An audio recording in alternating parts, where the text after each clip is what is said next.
বাংলাদেশ জামায়াতে ইসলামের আমির ডাক্তার শফিকুর রহমানের x account হ্যাকের ঘটনায় বঙ্গভবনের এক কর্মকর্তাকে আটক করেছে ঢাকা মহানগর গোয়েন্দা পুলিশ। আটক ব্যক্তির নাম মোহাম্মদ সরওয়ার আলম। তিনি বঙ্গভবনের রাষ্ট্রপতি কার্যালয়ের সহকারী প্রোগ্রামার।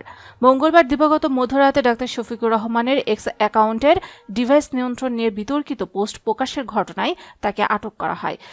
ঢাকা মহানগর পুলিশের ডিবি প্রধান অতিরিক্ত পুলিশ কমিশনার শফিকুল ইসলাম এ তথ্য নিশ্চিত করেন। তিনি জানান, জিজ্ঞাসাবাদের জন্য মোহাম্মদ সরওয়ার আলমকে ডিবি কার্যালয়ে আনা হয়েছে।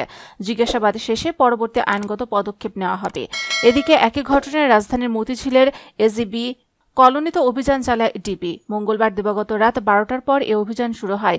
আইনশৃঙ্খলা রক্ষাকারী বাহিনী সূত্র জানায়, হ্যাকিংয়ের সঙ্গে জড়িতদের শনাক্ত ও গ্রেফতারের উদ্দেশ্যে এ অভিযান পরিচালনা করা হয়।